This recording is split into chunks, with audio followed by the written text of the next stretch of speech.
Hi everybody and welcome. We have our Earth Festival Digital Summit. Today is our How We Reduce Energy, and we've got some really awesome folks to talk to you today. I'm actually going to have them introduce themselves, and we are going to start with Jackie and just let her take it away. So Jackie? Hi everyone, thanks for joining us on our online Earth Festival this year. And I'm Jackie Burke with Delaware River Solar, and I'm here to tell you a little bit about community shared solar, how it works, and how it might be able to help right now of times of ever. All of us are looking for ways that we can reduce our carbon footprint and save some money. So let's get started.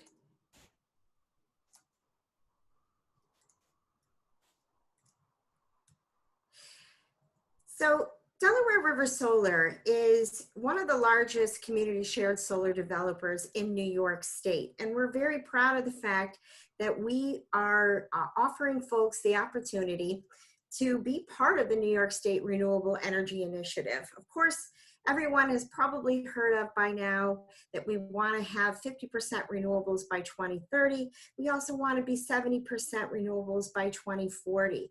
And New York State is helping developers make these solar farms so that people in your community can be part of it. And just a big question is, what is community solar? Community solar, really, it's a solar farm that is a power plant.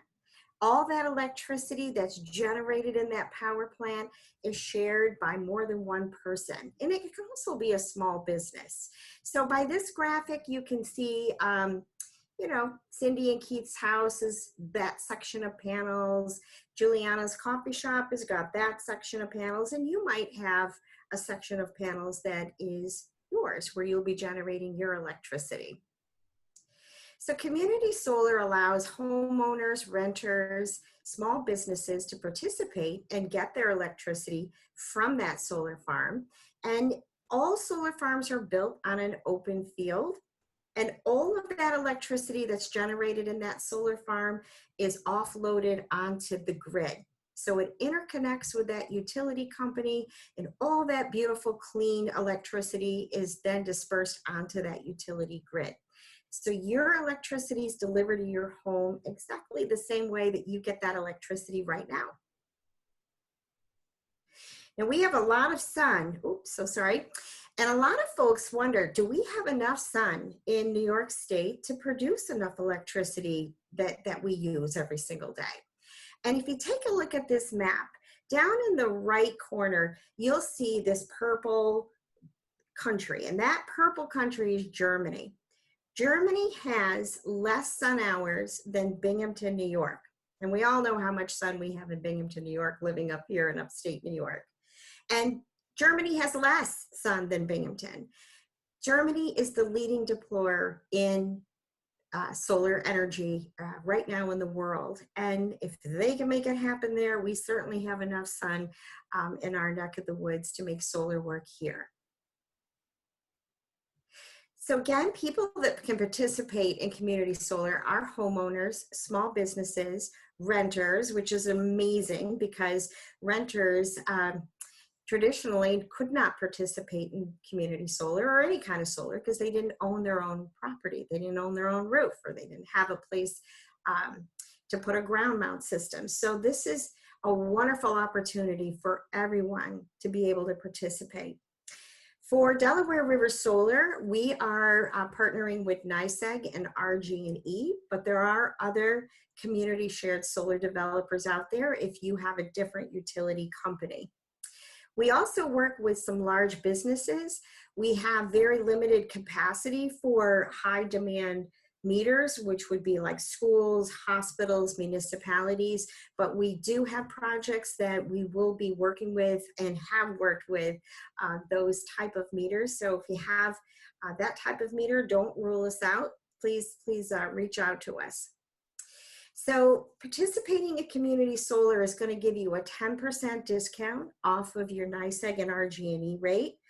Most developers that are in different utility companies also offer the same amount, but not every developer has the same discounted rate. But Delaware River Solar does offer a 10% discount. It's a fixed discount rate that doesn't change for the life of the project. I always like to say it's the easiest way I know of to go green, because it doesn't cost anything to subscribe to community solar. You don't have to put any panels on your property, and there's nothing that you've got to maintain.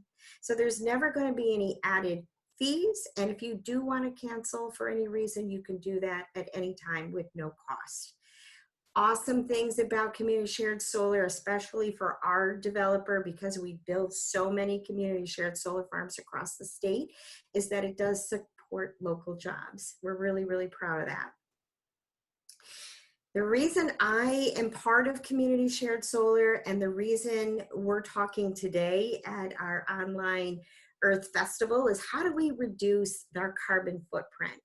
And the biggest impact you can make, and the easiest impact you can make, so simply, is to subscribe to a community shared solar farm. One subscriber is the equivalent to taking one car off the road for the life of the project. It's huge, and it does tell you one person can make a difference. And if we want to talk a little bit more about that carbon footprint and what it really means, the annual benefits of solar: 5 million pounds of carbon is removed from the environment every single year. Each solar farm, if it's fully subscribed, it's like taking 350 to 400 cars off the road every year. That's 5.7 million miles driven, 2.5 million pounds of coal burned, and 270,000 gallons of gasoline consumed. Huge. So if you break it down even more, per person that subscribes to community shared solar, it's like taking 12,500 pounds of carbon per year out of our environment, 14,250 miles driven, and 6,250 pounds of local coal burned, and 675 gallons of gasoline consumed. Amazing. So just talking about what you can do just by subscribing to community solar to reduce that carbon footprint is just amazing.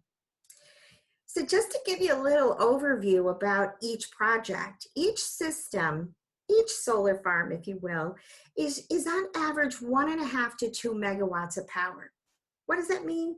That means 2 megawatts of power can serve about 350 to 400 homes or small businesses. Everybody's usage is different, so it's a little bit, different how it's all going to shake out per solar farm. The average solar farm, if it's a 2 megawatt solar farm, uses 8,000 to 9,000 panels. And we usually look at least 20 acres, but we have put solar farms on 7 to 12 acres. It's nice to have a little bit bigger area so you've got a little bit of a buffer. Again, all of that electricity that's generated in that solar farm is interconnected with the local utility. All that electricity is offloaded back directly onto the power grid. So the capacity that we have available right now for large commercial anchor accounts, that's where we get very excited for some municipalities, some schools, some larger manufacturing companies. Each time we build a solar farm, we look for a commercial anchor. And right now, Delaware River Solar has 18 community shared solar farms across New York State, with plans to have up to 50 over the next 3 years. So we always are looking for land. Delaware River Solar does get probably 100 inquiries every single month about possible locations for a solar farm. If you think you may have a good location for a solar farm, please feel free to reach out to me, and I'll give you my information at the end of this webinar. We don't use any herbicides. We don't use any pesticides. Most of our solar farms, if there's a natural water source, we like to have sheep.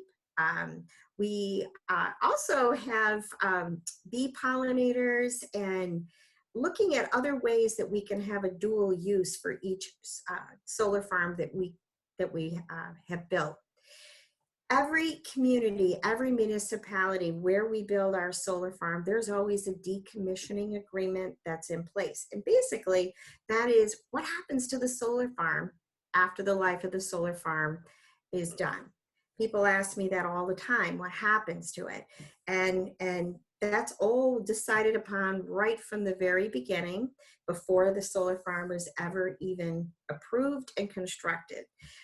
Each municipality has their own decommissioning agreement that is set in place right from the very beginning. So most folks don't have to worry that that hasn't been cared for and planned out way in advance. Here's just some pictures of some of Delaware River Solar's projects. We have, like I said, 18 currently right now. In your area is in Otsego County, Turner Road, which is in a little town called Lawrence, or excuse me, it's the one in Lawrence is on Poolbrook Road. Turner Road is in Lowman, which is in the Elmira area. And there's the Lawrence project on Poolbrook Road, which is in Otsego County. Just came up and running this last year. These are just some pictures of some other projects that we have across New York State.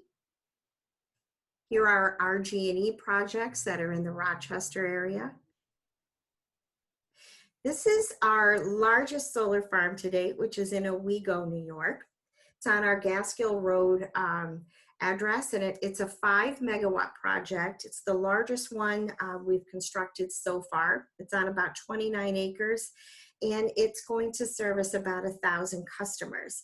And what I thought would be fun for everyone to see today is a time-lapse video of the construction of this solar farm on Gaskill Road in Otsego, New York.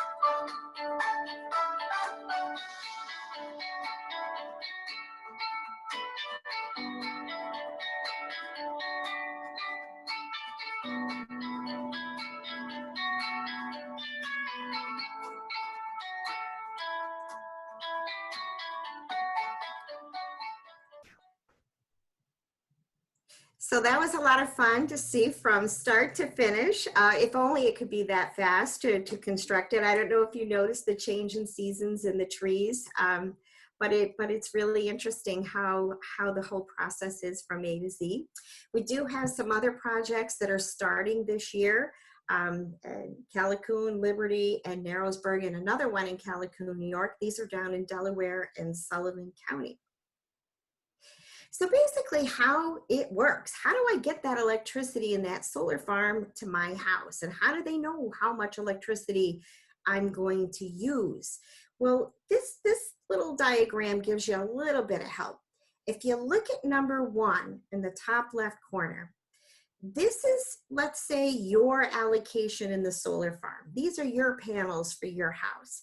And how they determine how many panels you need is they look at your most recent utility bill and add up what you used in the last 12 months. So they're going to size your allocation starting out in the solar farm based on your usage the year before. So in number 1, that is our solar panels in the solar farm that's allocated to us. And number 2 shows that it produced 491 kilowatt hours this month. Number 3 is I'm receiving my utility bill showing 491 kilowatt credits were applied to my utility bill. So lastly is my Delaware River solar bill showing the same 491 kilowatt hours that I'm billed for at a 10% discount. I want to give you a better idea shortly of an actual NYSEG bill and an actual Delaware River Solar bill that will break that down for you a little bit more. So the eligibility requirements for community solar are you have to be a residential customer.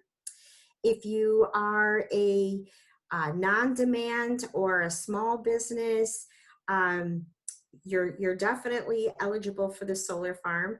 If you are an on-off meter, you're also eligible for the community shared solar farm. If you are a commercial meter, you still may have an opportunity on the capacity of brand new farms being built. So please still reach out to us because we would want to talk to you. The minimum amount of usage you need to subscribe to a solar farm is 1,000 kilowatt hours a year. Doesn't have a maximum though. You can use, 50, 100 kilowatt hours a year, doesn't matter.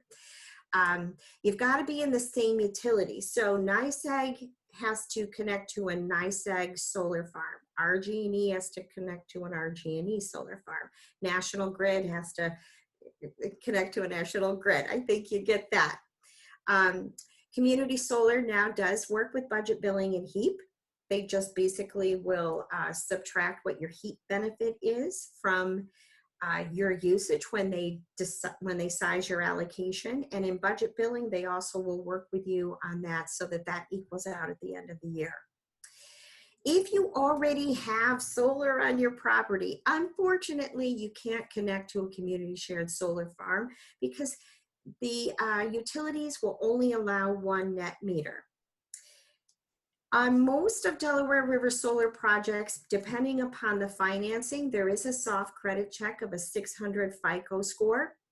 But customers with a positive payment history will also qualify. We also have 2 projects in Delaware County that FICO scores are not even considered. So basically, we want to make sure everyone has access to community solar.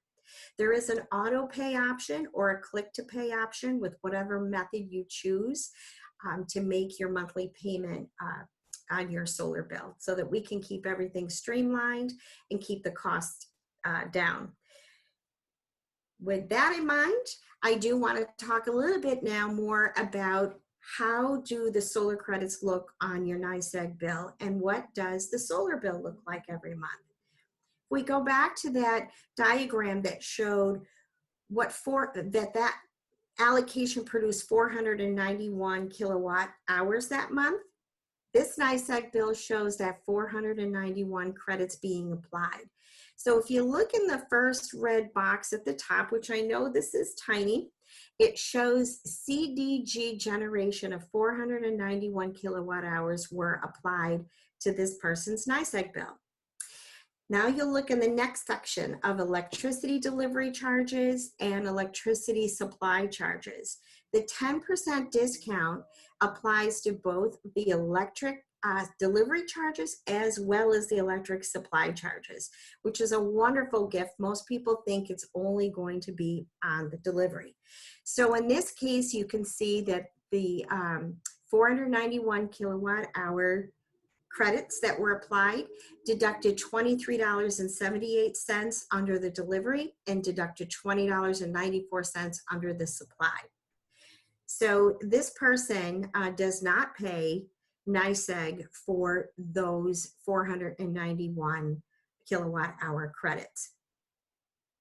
When you receive the Delaware River solar bill for the 491 kilowatt hour credits, it'll show you what NYSEG would have billed you per kilowatt hour for the 491 kilowatt hour credits, and then it shows the 10% discount, and so the total due is $40.21.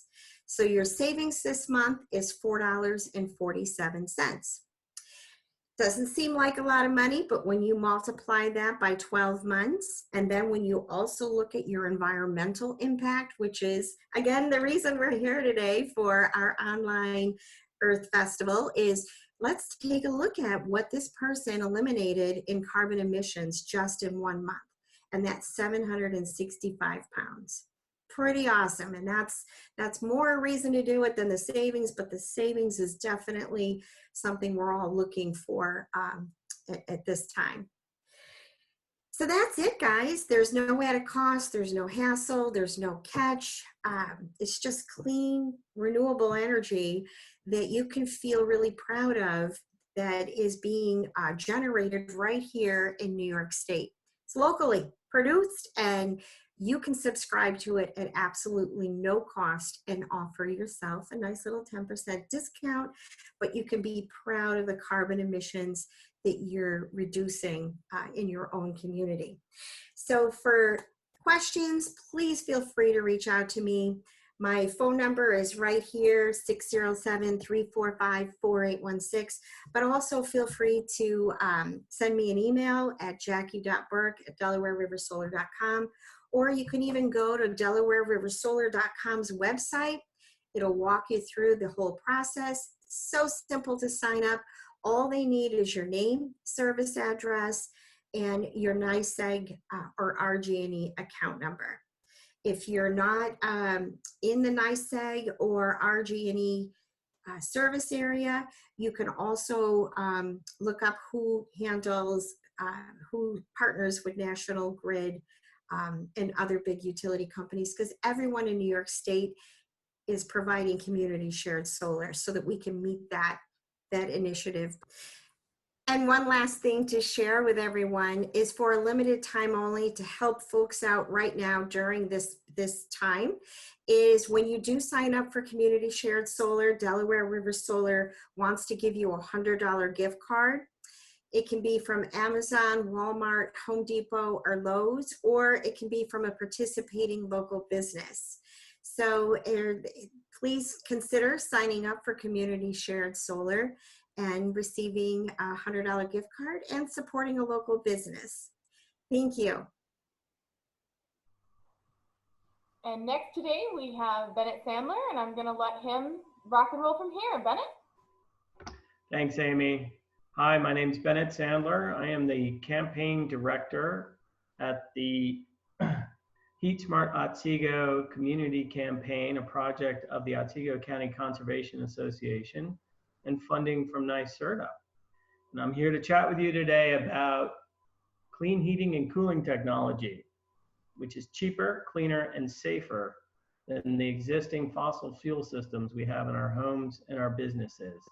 So lend me your ear for half an hour and I'll try to explain to you how these technologies work and why they are more affordable to operate than your existing systems.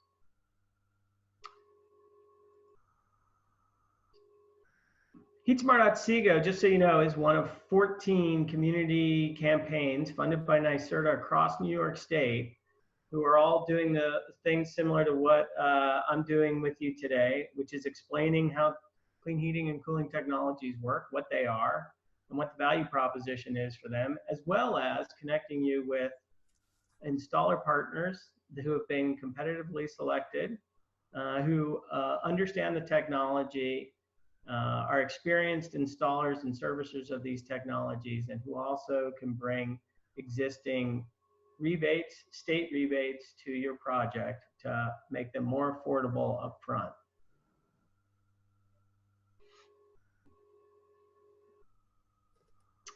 I'm focusing mostly in this presentation on the technologies themselves, how they work, as well as how they save you money. It is important in the big picture to understand that these technologies move us away from fossil fuels and onto cleaner electric-based or renewable fuels that are significant in our effort to curb greenhouse gas emissions and to meet goals of decarbonizing our energy infrastructure over the next few years. But I'm going to focus mostly on why this actually makes sense in your house. So what are clean heating and cooling technologies? There's three main technologies that I'm going to be talking about today. And the first is actually envelope improvements or insulation and air sealing in your home or office that allow you to save money by not consuming energy for heating and cooling. So that the cheapest, biggest bang for buck improvement in most buildings is actually plugging the holes where heated air that you pay to heat leaks out.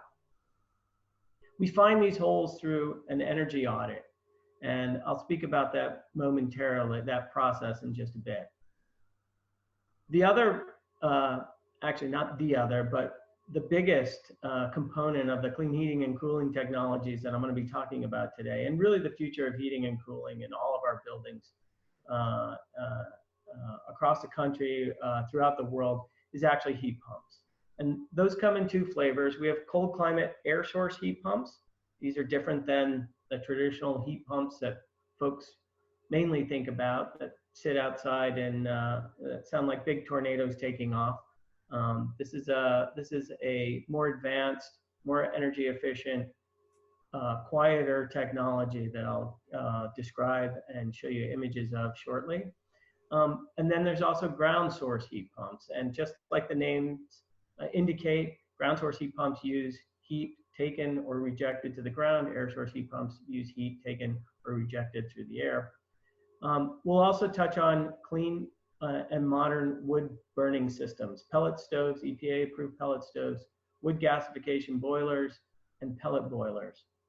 I also want to mention that there are utility rebates currently available for heat pump domestic hot water heaters. They're not a technology that we're currently connecting building owners to installers with, but you should certainly know about this technology and ask your plumber when your heat pump, or I'm sorry, when your water heater fails. And then there are also air to water heat pumps, which are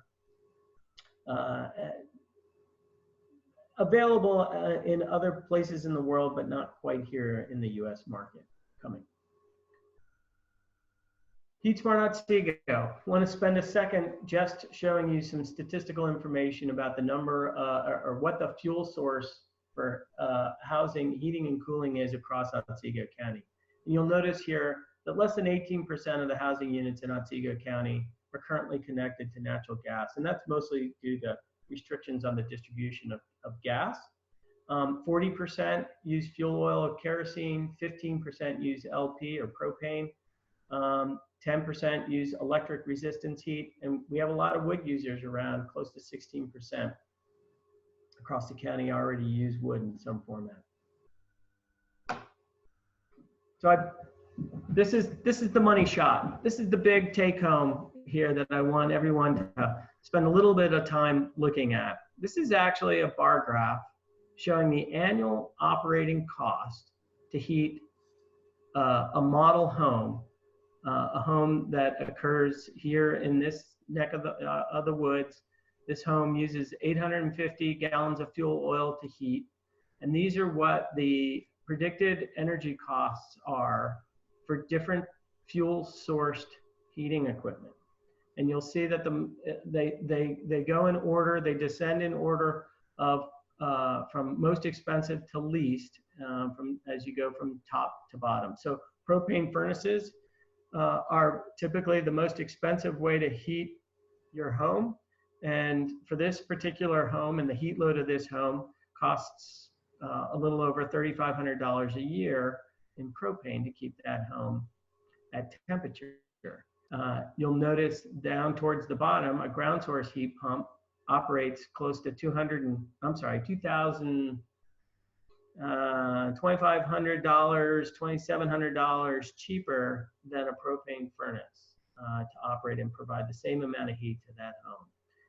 And I think it's important to notice that if your home uses propane, electric resistance, whether that's electric baseboard or electric radiant floor, or fuel oil for that matter, that there's a lot of annual energy savings to be recouped if you switch to heat pumps and in some cases pellet systems. By the way, wood is still the cheapest way to heat your home. So if you're willing to put in the sweat equity, by all means, wood is the cheapest way to do it. But you'll notice it from an annual cost. That's of course if you're paying for your wood. And a lot of people, I realize, have access to wood that doesn't cost anything. But you will notice that a ground source heat pump system is is negligibly more than heating with a wood stove. And that's to heat an entire house. This is another way of looking at the same data. It's not a bar graph, it's the actual numbers. And so the cost is what the annual cost is for each of those technologies. I've reversed the order, so the cheapest is at the top, most expensive is at the bottom. And then I've divided each annual cost by the cost of the ground source heat pump system. And so you get this ratio. And so one way to look at this would be that propane furnace listed down at the bottom is 3.5 times more expensive to heat your home than using a ground source heat pump. You'll also notice here that a ground source heat pump and air source heat pumps are almost, negligibly different in terms of their operational cost, which is not an insignificant consideration when you're looking at converting to a heat pump technology. But again, I want to just point out, from an annual operational cost standpoint, heat pumps are some of the cheapest ways to heat and cool your home. And remember, heat pump, well, I'll talk about heat pump technology and how it works. What I was going to say is that heat pumps are great because they actually do cooling. They turn right around and do cooling very effectively and very efficiently. But they pay for themselves around here on the heating side of things. So let's talk about each of the heat pump technology, each of the clean heating and cooling technologies. As I mentioned, plugging holes and saving energy is the biggest bang for buck in terms of reducing energy costs. And New York State has been sponsoring free or reduced cost energy audits for 10 years. Actually, it's not been 10 years. It's been about 6 years. And a hyperlink is available here in the bottom left-hand corner, where you can go online and sign up for your free or reduced cost energy audit. And this is done typically by an insulation company, or I should recommend that you have this done by an insulation company, because they're really the experts of finding the holes, figuring out what insulation upgrade options are available for your home, and for reducing the effects or the heat loss through stack effect, which is the phenomena of heating air, which rises. It then pushes up against the upper boundary of your building envelope, finds all the holes it can to escape. And when it does that, it creates negative pressure down low in your basement, and cool air from the outside finds its way in to fill that vacuum. So energy audits often focus very much on the air sealing opportunities in the basement, air sealing opportunities in the attic, and then installation anywhere in that thermal boundary. Cold climate air source heat pumps come in 2 flavors, as they are pictured here. On the top, you see an outdoor unit on the left and an indoor head. These are also called ductless mini-splits. And they're great because they don't require you to install ductwork, which means they're actually very quick and easy to install in your home. One of these units can be put in less than a day. The outdoor unit connects to that head. There's actually 4 different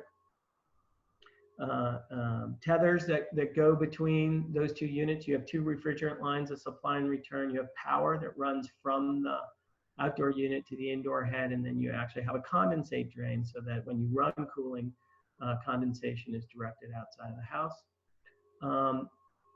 And then you also have the ducted version in the bottom left-hand corner.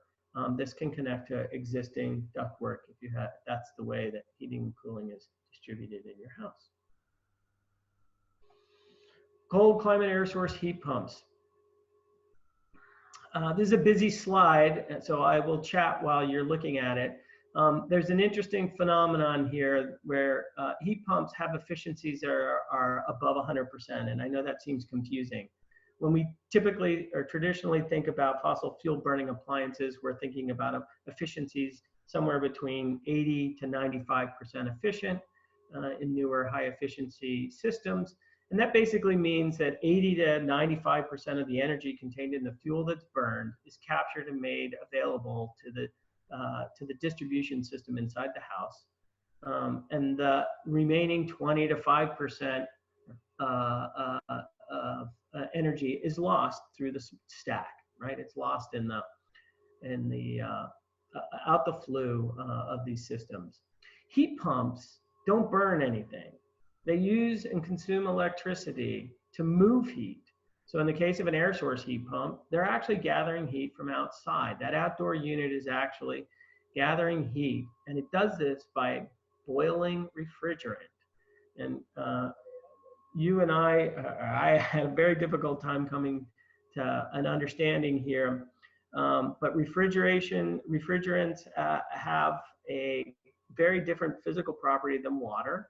And that means their boiling point is very low. In the case of contemporary refrigerants, R410A has a boiling point of minus 55 degrees Fahrenheit.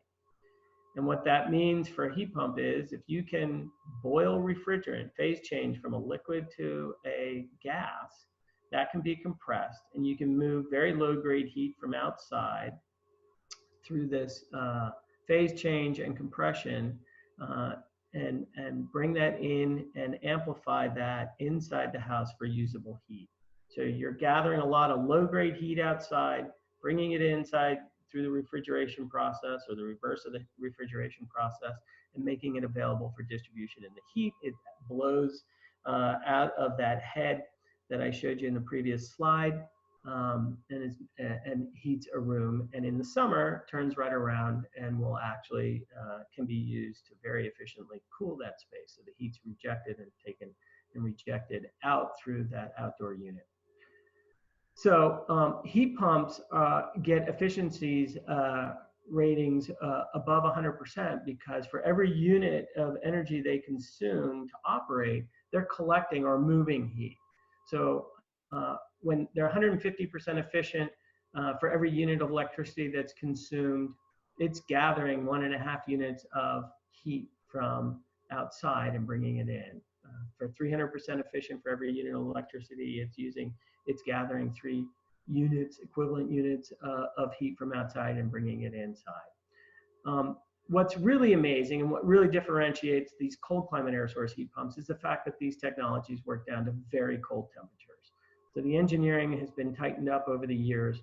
These are very quiet units, and they operate down into very cool temperatures, cold temperatures. Temperatures we don't think there's any heat in, but which you can still get a phase change in the refrigerant, which means you can move heat from outside to in. With cold climate air source heat pumps, though, because there are lower limits, and the technology is evolving to go to even cooler temperatures, but right now, no heating professional is going to say, hey, we're going to rely on this 100%. So typically, you still need some form of backup heating when you have an air source heat pump system, just because we do occasionally get into cooler temperatures. Now, this can be a fairly simple set of electric baseboards or your old fossil fuel system you may want to hang on to. There's a variety of ways to do that. Even plug-in electric space heaters can be used for those few times when we get into those temperatures. But that you do have to plan for the fact that these units can shut down in very cold temperatures. And because they live outside, their lifespan is shorter than a regular boiler is. So when you install these systems, you should anticipate to need to replace them in 15 to 20 years, whereas the typical boiler is in the neighborhood of 20 to 25 years.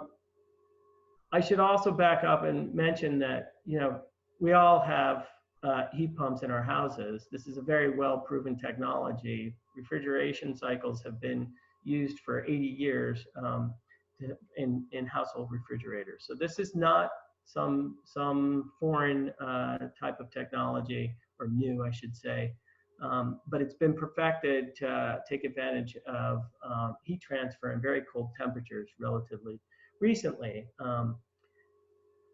The incentives that exist for air source heat pumps, there's $500 per outdoor unit installed.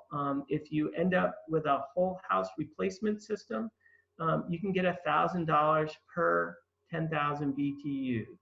And I know that sounds very wonky, but most buildings, most homes are in our neck of the woods, on average 50,000 BTU heat load. which means you'd be looking at, if you installed 100% capacity, you'd be looking at a $5,000 rebate on your install. I should also point out that the rebates that I'm going to talk about are actually only available to folks on private-owned utilities, NYSEG, National Grid, RG&E, and they are not available, unfortunately, right now to Otsego Electric Co-op members. Having said that, because Otsego Electric Co-op members pay significantly lower rates on their electricity, they should see greater energy savings than most. And in particular, if they're using electric resistance heat, if you go back to the bar graph I showed towards the beginning, you know, going from 100% efficient electric resistance heat to 300 to 500% efficient heat pump is a dramatic energy savings.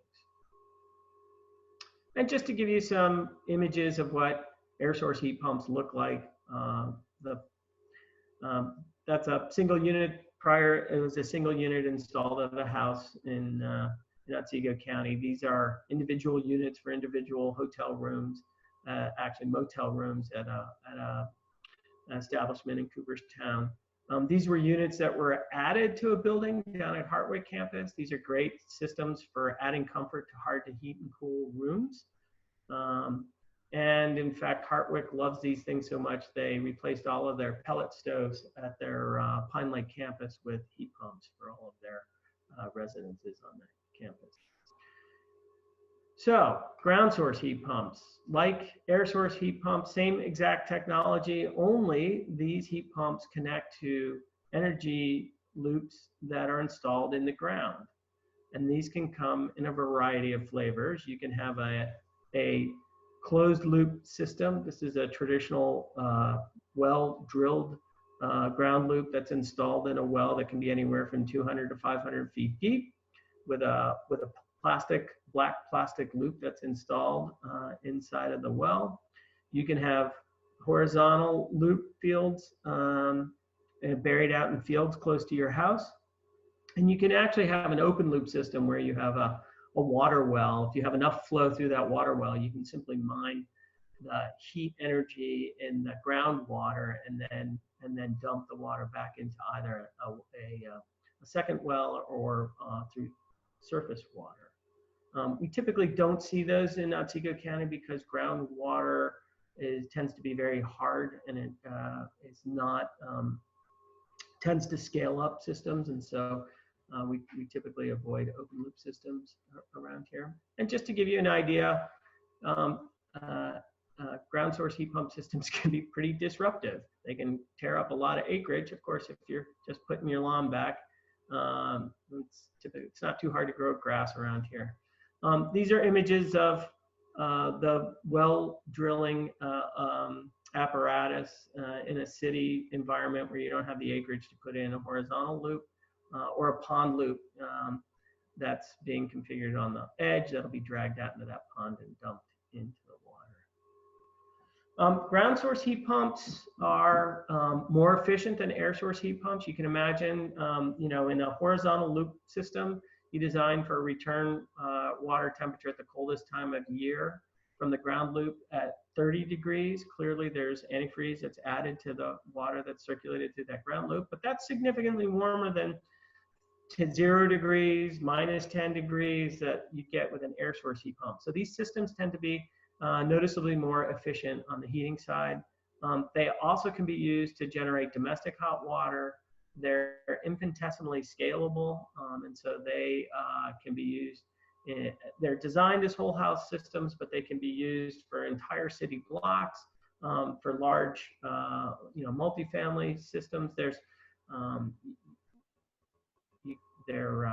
infinitesimally scalable. They're exceptionally quiet. The pipe that's typically installed in the ground has a warranty of 50 years. It's expected to last for 100 years. And because this equipment is all enclosed inside, it's got a longer lifespan, 20 to 25 years on the heat pump.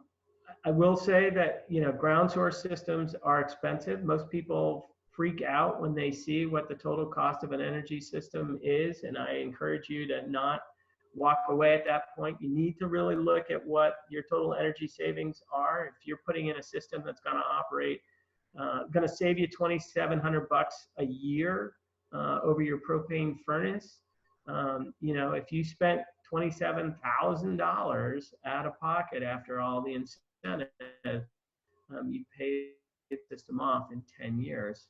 There are issues that make it a little more complicated and expensive to retrofit in existing homes that have systems designed around higher temperature fossil fuel distribution systems.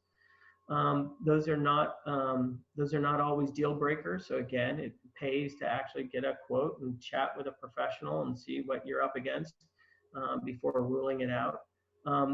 Because there are really some dramatic incentives that exist. So there's currently a federal tax credit. This year it's 26% uncapped, so 26% of the total cost of your project can be written off at tax time and spread out over subsequent years if it's far in excess of what your tax burden is.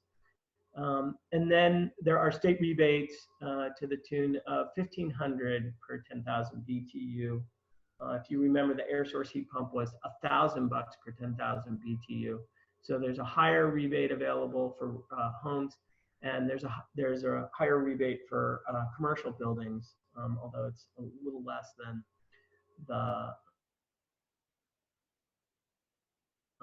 the residential rebate. All of this is contingent on using an installer. Historically, that's been an approval process through NYSERDA. It's recently shifted over to the utility companies.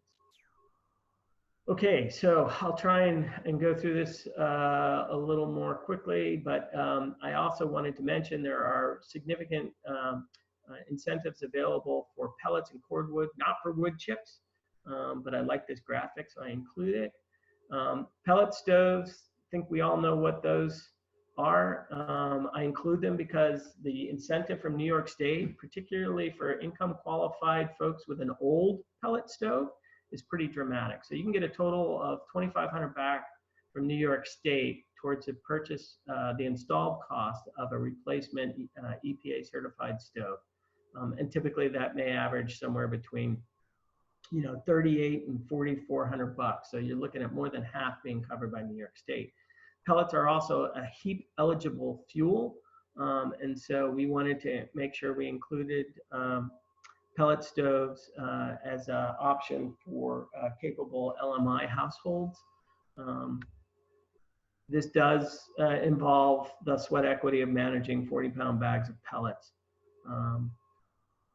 In terms of some of the larger modern wood burning systems, there are wood gasification boilers, and these come in both indoor and outdoor units. There are still outdoor units that are approved by New York State DEC. These are gasification boilers, which emit a lot less soot and particulate matter, and they do this by a two combustion chamber gasification process. In essence, that you burn the wood and then you burn the smoke, and by burning the smoke, you burn up a lot of the particulate matter. And in order to do this, you've got to burn everything hot and fast, and the only way you can do that is with thermal storage, so that you capture the heat from all that wood and store it in a insulated tank in your building and make it available for distribution to your house as thermostats call for it. This is an image of a pellet boiler, and you'll see that this is not a 40-pound bag pellet boiler. This is an automated delivery system. It also has, this is for a larger commercial building, it also has thermal storage to maximize efficiency of the system. Bulk pellets are stored in contraptions like these, silos. They can be stored in ancillary sheds adjacent to buildings. And they are delivered in trucks that look like fuel oil trucks, and we're excited and happy that Lutz Feed in Oneonta is actually storing and delivering bulk pellets. So we have a local supplier for that fuel source. I'm not going to spend too much time on this page. Suffice it to say, there are some very big incentives available through NYSERDA to actually install wood gasification and pellet boiler with thermal storage for systems across New York State that, in particular, that don't have access to natural gas. So, assuming I have enough time, I'm going to slide from a description of the technologies into a quick description of some case studies of these technologies installed here in Otsego County. And Amy, feel free to chime in if I'm going over my time. But I want to say that I want to show you all this because a lot of people say, does this really work here where we live? And the short answer is absolutely. Very quickly, this is a house that in Gilbertsville, beautiful 1840 Victorian, 2,600 square feet. When the homeowners moved into this house, they couldn't get it above 63 degrees, and that's because the energy audit revealed through IR surveys and closer inspection that there was no insulation in the sidewalls, very little in the attic. You had big ice dams because all the heat was escaping through the attic, melting snow and then freezing out on the eaves. The blower door indicated a lot of air leakage to the outside, and these folks needed their old fuel oil furnace was coming to the end of its life. An entire work scope was put together for dense packing the sidewalls with cellulose, putting a combination of foam and loose fill cellulose in the attic and building airtight hatches and foaming the rim joist in the basement, as well as a replacement fuel oil furnace. And these folks halved their fuel consumption, dramatically increased their comfort, and were able to pay for the cost of these upgrades through their energy savings in less than 6 years. It's another house, a big Victorian in Cooperstown, same type of deal. Drafty, expensive to heat, had a couple of additions, and the homeowners were very interested in adding cooling. They were finding themselves, cold in the winter and hot in the summer. Again, the energy audit process revealed gaps in the insulation and air sealing opportunities. Insulation was added in the attic, some foam was added in the basement, and these folks actually also had 4 air source heat pumps added to their home in strategic locations. And what you can see here is really interesting. Their fuel oil costs, because they were heating and cooling with heat pumps, they were able to keep their fuel oil boiler off for most of the time. And their total fuel oil costs went down $3,300 a year. Of course, their heat pumps use electricity, so their electric bill went up $500 a year. But that meant that they were putting $2,800 a year in their pockets. Well, of course, they still had to pay for the cost of their improvements. So they had taken out a 15-year loan, and their principal and interest cost them $2,100 a year. So even when all was said and done, this project was actually cash flow positive, which meant they were able to put $700 a year after they paid for the cost of the loan to do all the insulation, air sealing, and add the heat pumps. They had more even heat distribution throughout their house, and they had air conditioning. So they were very happy with this project. And then I want to show one. This is not an uncommon phenomenon. An old farmhouse out in the country. This one's 2,700 square feet.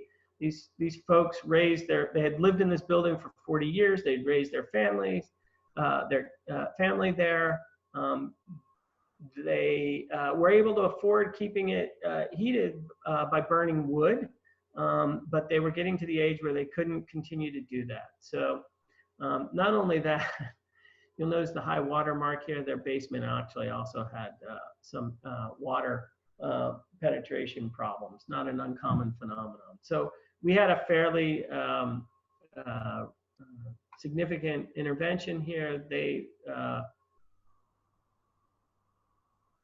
They not only had to deal with replacing their old expensive fuel oil boiler, but we actually also had to deal with the water problems with both interior and exterior drainage. But they also installed a ground source heat pump system. These are images of trenching from the basement out to the field where the heat pump or the piping was buried 6 feet down. And in this case, you can see it was a very expensive process, $45,000. This was before the state rebates. They got a 30% tax credit. So it was still an expensive process to install, and their electricity went up, but they're fuel oil cost savings. And you have to realize here, we took wood out of the picture. They were not gonna be able to heat with wood because they couldn't handle it anymore. They were too old to manage the wood. So we modeled against what it would cost them to keep their home at a comfortable temperature using fuel oil. And it was going to cost them $5,300 a year. So if you look at their increase in electricity versus what their fuel oil cost would be, we are looking at a net energy savings of $3,600 a year, which was less than a 9-year payback in terms of this total cost to deal with all of their energy and comfort problems in their house. Plus they added air conditioning. I'm gonna roll through, if I have time, I'm gonna roll through 2 more quick ones. These are actually commercial installs. This is a ground source heat pump system that was put in at Revolution Solar's headquarters, which is a 9,200 square foot building close to Omegang Brewery. Folks may know this building more because it actually also houses Red Shed Brewery's tap room, and Otsego Rural Housing offices have moved there. Large building with lots of acreage and motivated owners who wanted to do a deep energy retrofit on the building.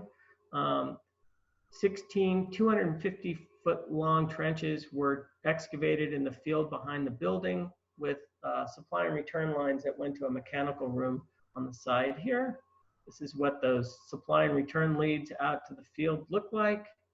This is what the header trench looks like, where the leads connected to the 16 trenches that were 250 feet long. These folks did a lot of other things too. They spray foamed the walls, they put in new windows, they put a lot of insulation in the attic, and they installed geo-based hot water heating systems and had very energy efficient lighting and occupancy sensors. And what we found is for this 9,200 square foot building, in a month, a cold month, December 2018, it was actually a very cold month, the entire electric bill for that 9,200 square foot building, so everything, heating, hot water, computers, lights, everything, was $521. This was before they actually had their solar system up and running. And then finally, I want to show a pellet boiler install at Hanford Mills Museum. They had a fuel oil boiler that was giving them all kinds of grief. It was time to replace it. They got a pretty hefty grant from NYSERDA to put in a pellet boiler system. This is the silo adjacent to the building that gets filled twice a year. And that provides enough pellets to heat not only their headquarters and the post office in East Meredith, but also this ancillary building that's connected to an underground insulated tether, and they're saving themselves about $2,500 over the old fuel oil system that only heated this building.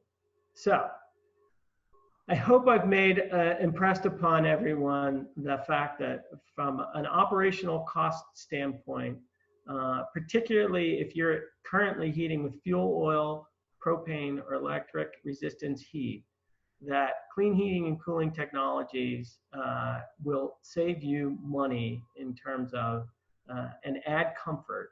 And so there are other elements that I want to also point out. Since you have no combustion happening inside your building with heat pumps, they add to the safety of the building. You don't have the possibility of backdrafting carbon monoxide in a plugged flue pipe. You don't have the possibility of